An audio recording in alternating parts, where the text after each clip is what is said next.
Og da var det søndag da. Var det ikke det? I dag skal vi lage noe som... Det høres liksom fryktelig enkelt ut, men det er en del elementer som vi liksom har på plass. Ingen vanskelige, men det tar litt lengre tid det høres ut som. Tror jeg. Og det vi skal lage er en club sandwich. Og da kan du selvfølgelig kjøpe... Ja, vi trenger loff I hvert fall. Vi trenger loff. Sett den der så lenge. Vi trenger loff. Vi trenger pepper, vi trenger bacon, vi trenger kyllingfileter, som har ligget og tina seg, så det har lagt seg litt sånn. Så vi trenger kyllingfileter.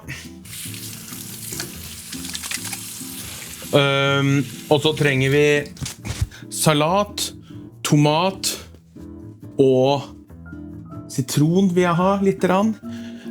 Loffia og majones. Og majonesen slapp jeg her om dagen.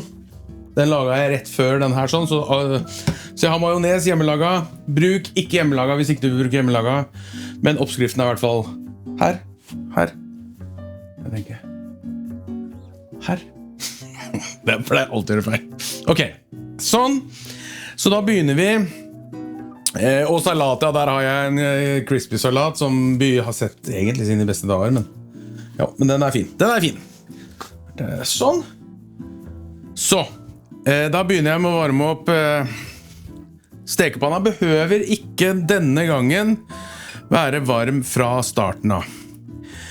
Jeg setter den på sånn middels høy varme, og så det sånn veldig sånn, det altså, slutt å stresse over, middels varme, sterk varme, middels sterk, kall det hva du vil.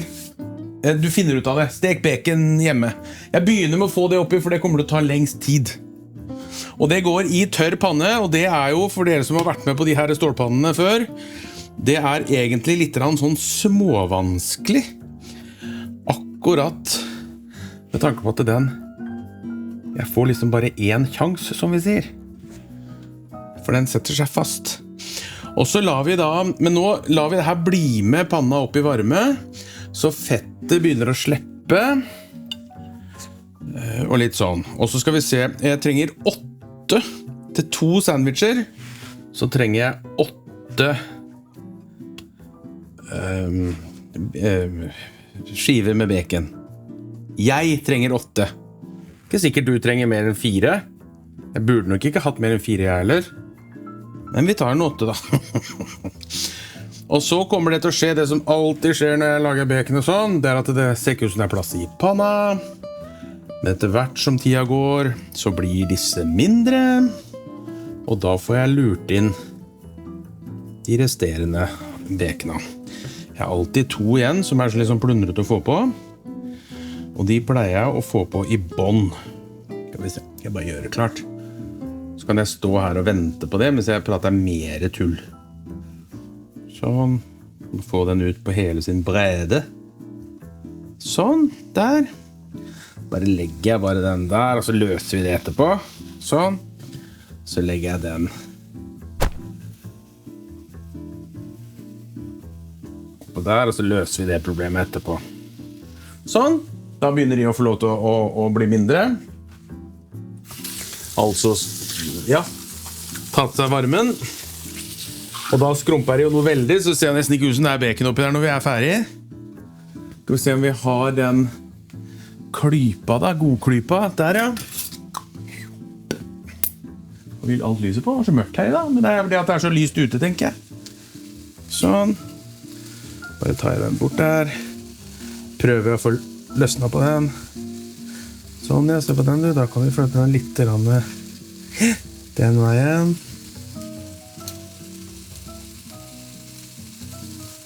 Sånn. Der, ja, sånn. Se, fy faen. Ja, ok. Ikke se på det. Sånn. Nå ser vi, nå begynner det å bli plass her, ser du. Og den blir mindre, de også. Så det litt sånn dikkedaring I starten. Men også så får jeg kontroll på det etter hvert. Og det ikke så veldig varmt det skal være, men sånn passelig. Sånn, da har det plass til alle. Og så får det lov til å steke sitt eget fett. Og så skal vi ta kyllingfiletene og steke I baconfett etterpå. Så bare nå, mens den får lov til å gå, det trenger vi ikke se på. Gjør vi det? Jeg kan kjøre mise en plassen på alt det andre. Det kan vi gjøre. Mens vi venter, og så stopper vi da etter det. Sånn, det da, for det som lurer, det Elsa Form. De jækla fine. Jeg har ennå ikke hørt noe fra Rusta. Skal det si at jeg ikke har kontaktet de heller, altså. Men ok, da vi der. Salat trenger ikke sånn fryktelig mye, men den skal jo lages i to. Det skal være 3 sandwichskiver, eller loffskiver på hver sandwich, så det blir liksom 2 lag med det samme i. Så hvis vi ser for oss det ett lag, og det et lag, det et lag, og det et lag. Sånn. Så tror jeg bare finne meg en kniv. Se hva vi har å velge her i dag. Da vil jeg ha... Den lenge siden jeg har brukt, den jeg glad i. Den blir fin på kyllingen etterpå, så... Sånn. Og så skjærer jeg det her bare ned litt sånn grove biter, bare sånn at jeg har... Så jeg får lagt det så ikke det tyter på utsida, for jeg skal liksom lage litt sånn... Litt neat, litt fint. Se nå begynner det å skje noe bort på bacon allerede. Så det jeg pleier å gjøre her, blir jeg ofte stående og snu litt sånn bacon frem og tilbake. Så jeg har egentlig tenkt lenge på at jeg skal lage den retten her, da. Men så har den liksom... Jeg skal si, for den har liksom hengt litt igjen, liksom, fordi jeg liksom tenkte at fader Ulland, det liksom litt sånn mye som skal til, og det blir liksom litt sånn, det blir sånn stående litt sånn borte, liksom. Skal vi se om jeg får løsnet på den da. Kom så.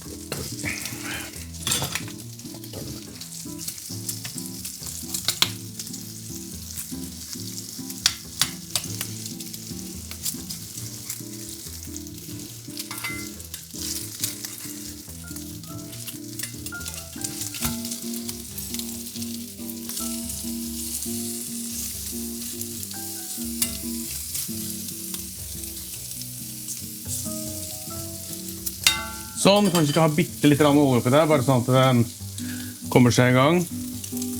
Sånn, litt hjelp der. Så der, tomat. Tomaten, den skjærer vi i skiver. Og da skjærer jeg det ganske tynne skiver. Og så hvis jeg da skal ha 1, 2, 3, 4, 5, 6, 7, 8 skiver. Utenom den. Sånn. Da tar jeg en til da. Vi får den der, sånn. Prøver vi 8 skiver her nå. 1, 2, 3, 4, 5,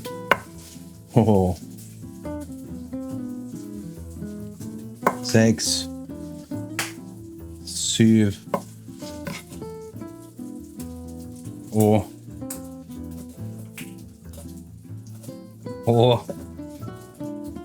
8. Sånn.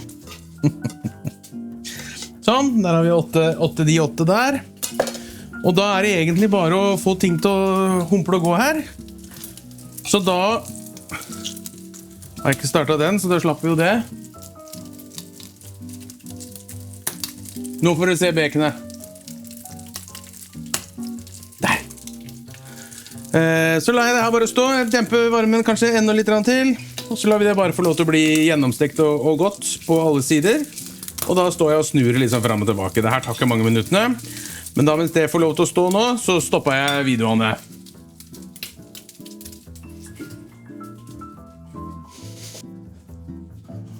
Og det gikk så fort at jeg hadde nesten ikke trengt å stoppe den. Ta den bare litt grann. Det tok kanskje 3 minutter. Da det kyllingen sin tur. Jeg tar og salter den mens den står oppå her. Så salter jeg begge sider. Og da salter jeg ikke så alt for mye. De ikke sånn fryktelig store, de her. Men så skal jeg bare ha en, så slipper jeg å vaske meg på hendene etterpå. Kan vi se.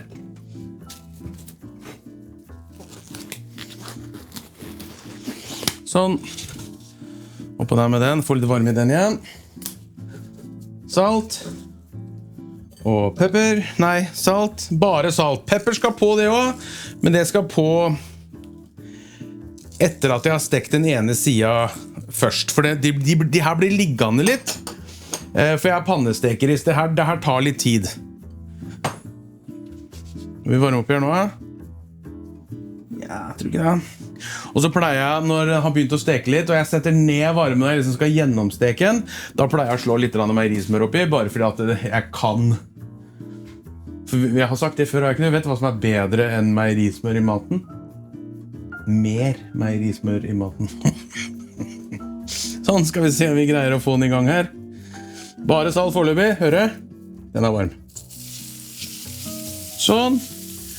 Og den veien da. Sånn. Av med den. Så der. Og da er det egentlig bare å vente på den. Så det blir jo ikke sånn, vi kan jo se hvor lenge vi gidder å sitte og kikke på den da. Men hva tenker vi?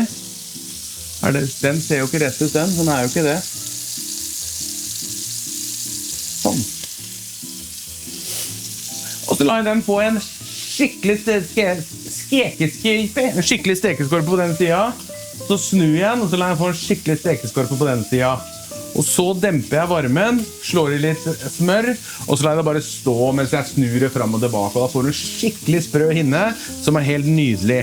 Når jeg har dempet den, da tar jeg i pepper, som dere vet nå, og så har jeg stekt pepperen. Det kan vi også lage en video på, bare sånn kjapp og gæren sånn steke pepper-video, hvis det er noen som er usikre på det. Det høres jo veldig lett ut og sånn da. Kan vi ta litt av rønn til og litt rønn.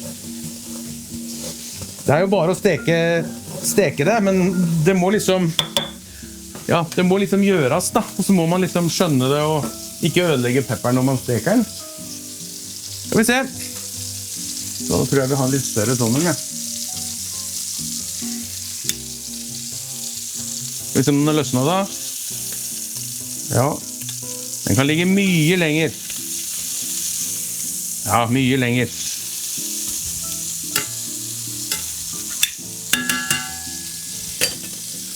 Sånn.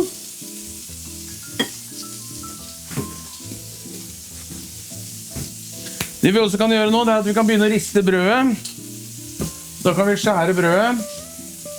Jeg kan bare si det med en gang, altså. Den global brødkniven, vi har mange brødkniver her, men den her er helt sinnssykt. Syk. Bare se hvor lett den skjærer. I love it. Og det er vel strengt tatt reklame siden kona mi har fått den. Men jeg er ikke betalt for å si hva jeg vil om den. Ikke sånn alt for store tjukke skiver, for det skal jo 3 av de, så ikke vi ender opp med bare masse brød. Sånn at ikke det er greia di da. Jeg synes i hvert fall tynne skiver er det beste her. Og her kan du gjøre på flere måter. Jeg velger å riste de her i brødristeren. Enkelt og greit. Sånn, så lar jeg de bare gå i turorden der. Nå kjenner jeg det begynner å lukte kylling her, så nå tenker jeg vi begynner å nærme oss. Så der, ja. Snur vi inn. Så snur vi inn. Så lar vi ligge litt på den siden, til den får steke seg litt på den siden, og så begynner jeg å snu frem og tilbake.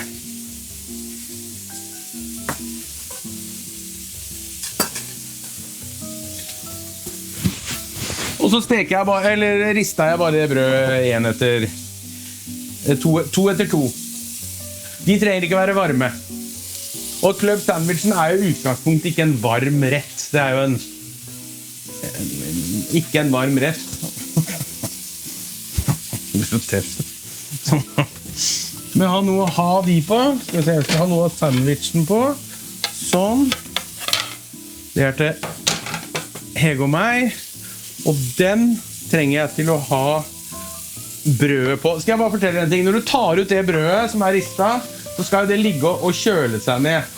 Utfordringen med det er at det fort blir sånn soggy på tallerken. Så det jeg pleier å gjøre, jeg pleier å bare legge litt sånn papir, så pleier jeg å stable de rundt sånn. Jeg skal vise dere når den første ferdig. Nå tenker jeg vi kan allerede begynne å dempe, for jeg begynner å kjenne det lukter. Der. Yes, så der har jeg dempet den. Og da slår vi smør i.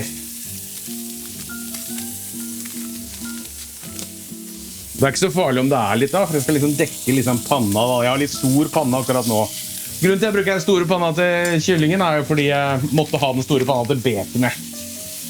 Sånn.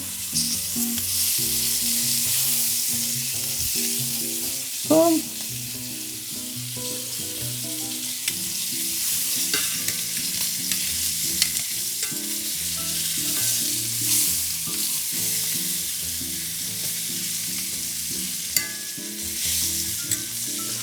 Og den vil jeg ha rundt 70 grader på.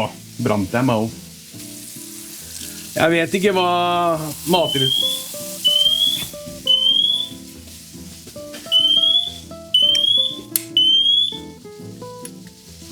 Sånn, jeg har ikke på vifta, så har jeg sagt det.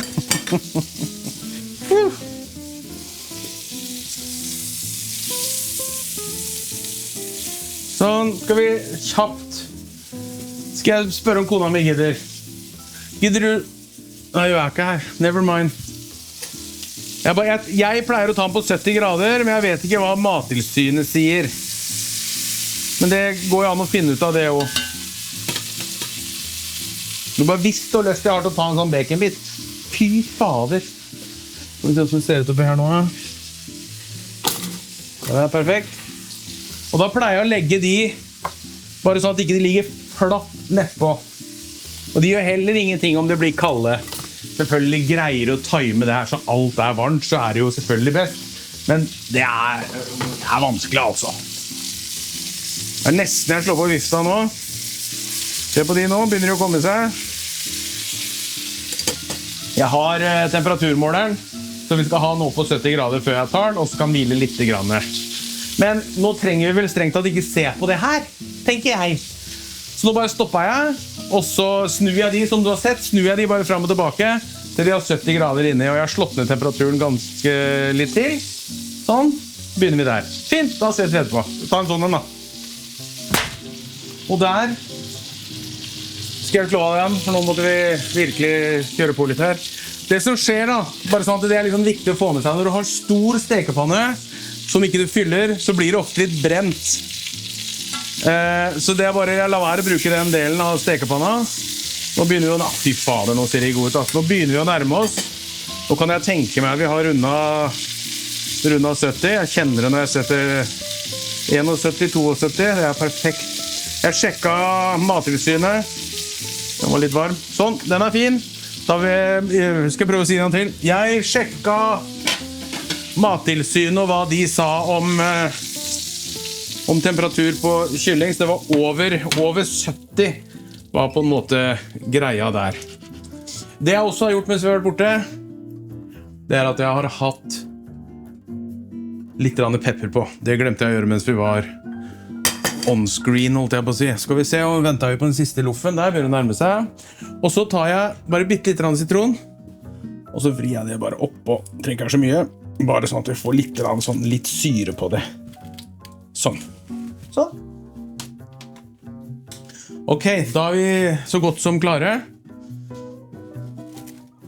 2 brødskiver. Skal jeg lage 1 eller 2? Vi lager 2 av gangen. Det gjør vi, så lager jeg 1 midt i blinken, så lager jeg 1 der. Sånn. Skal vi se, der har den roet seg der, så skal den stå og hvile litt. Har det begynt å få farge da? Det nok. Sånn. Tar vi med de bort her. Så der. Der, og så finner vi frem baconet. Har vi der. Så har vi kyllingen. Den vil vi jo nå prøve også å skjære. Først tar jeg med den da, tror jeg. Kanskje jeg skjærer den bare oppe her. Det gjør vi, og så bare tørker jeg bare av, for alt jo stekt og fint. Sånn så ikke det her noe stress. Sånn, skal vi prøve oss på en. Skulle kanskje stått litt til og hvile. Dere får la den hvile litt til.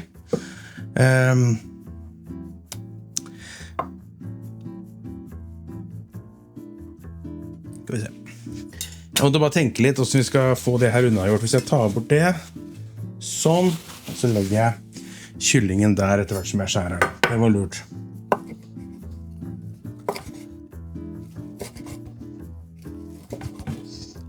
Fytti grisen. Den er varm I hvert fall.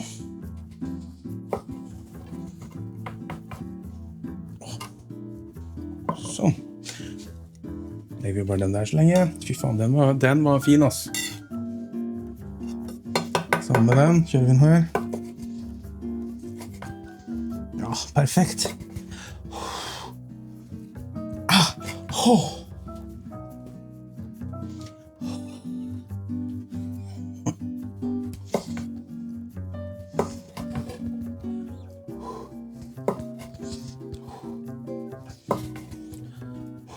Dæven, der burde jeg hatt på handsker, ass. Sånn. Nå det en sånn filet til hver, så det skal I 2 lag og litt sånn. Dette går seg til. Tar vi litt papir, tror jeg først.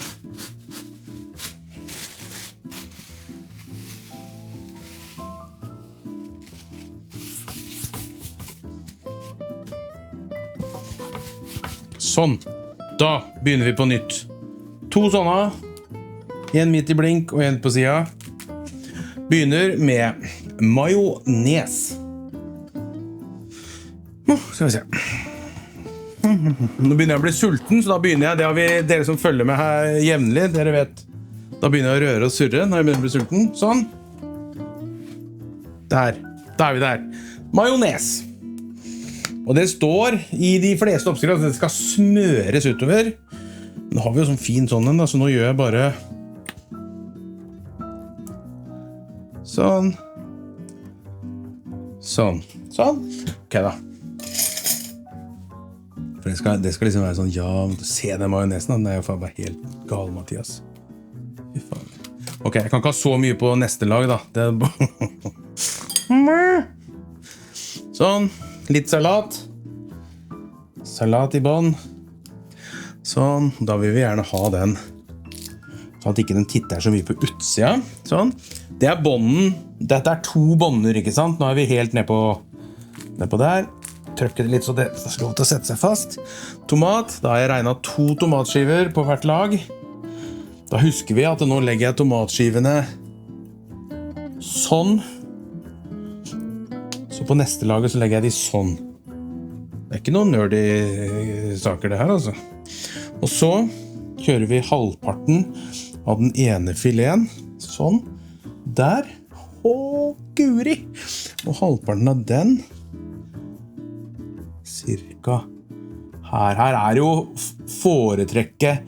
Jeg hadde foretrekt en stor kyllingfilet. Framfor de små, for det blir så små skiver, og de detter så lett av. Men det får ikke dere sett likevel, ikke sant? 2 baconskiver, sånn. Og så skal vi ha en brødskive til med majones I bunnen. Her tar vi bare litt, og så tar vi på begge sider. Fy fader. Sånn, litt sånn. Smører vi det som om det smør. Hva veien ligger I? Sånn. Sånn.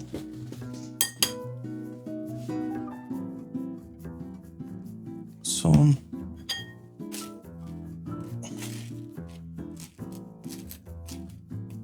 Ja, nå kommer snart forslag til live og klokkeslett og alt sånt nå. Oi, sånn. Sånn. Har vi litt på her også, bare sånn at det får noe å sette seg på den. Takk så mye der. Sånn. Bare så den salaten får noe å sette seg på. Et lag til med salad og tomat, kylling, bacon og Bob's Your Uncle. Sånn, da husker vi at vi gjerne skulle legge de den veien, så vi liksom får det dekt ordentlig der. Samme her.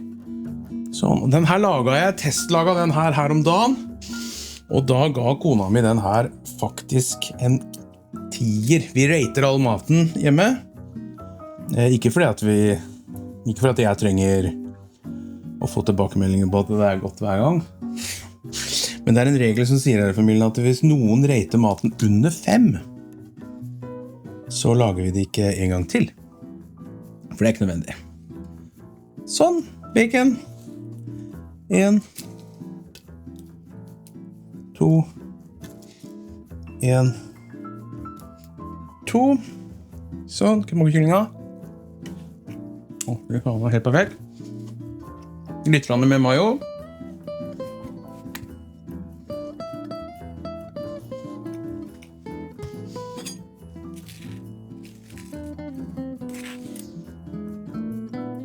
Sånn.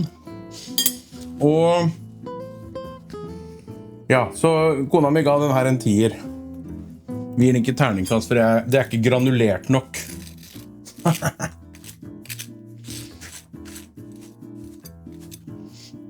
Sånn.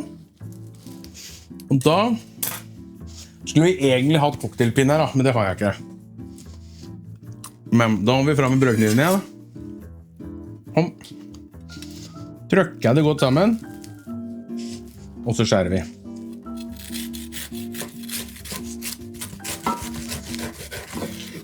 Jeg må ta den også med en gang.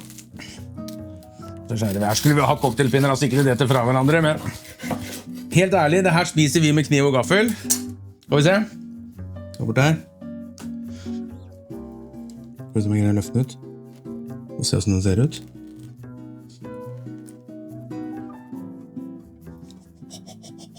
Ikke bare jeg som synes den ser godt ut, eller? Men nå, kun for kamera, så kjører jeg den her håndholdt. Vi klare? Da kjører vi.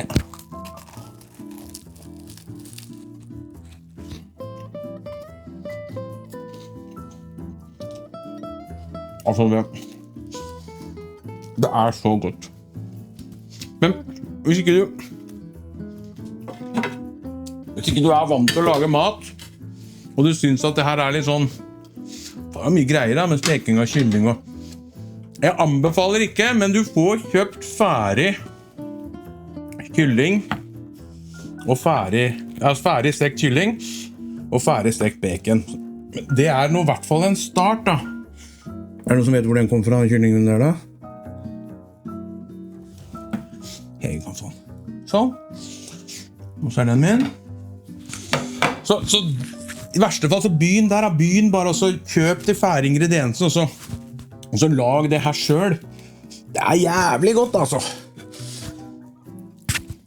Ok. For den. Sånn. Og så pleier jeg å gjøre sånn. Så kan du styre litt selv hvor mye majones du trenger. Så pleier jeg, som sagt, vi pleier å kjøre den her med kniv og gaffel, for det blir et vaken griseri, og det jo ingenting som bedre enn når vi kan grise litt med mat. Når vi spiser den, vil du merke, det synes jeg kjempedeilig. Så da vi der. Ja, noe sånt nå. Da skjer det. Avslutte med, det kommer snart litt mer info om en livesending på en søndag. Jeg bestemte meg for at det blir en søndag klokka 12 I juni. En gang, tror jeg. Så, som vanlig, prøv å være snille med hverandre. Ta livet med ro. Så lenge du fornøyd, si faen I hva andre synes. Ok? Da har jeg mattegget.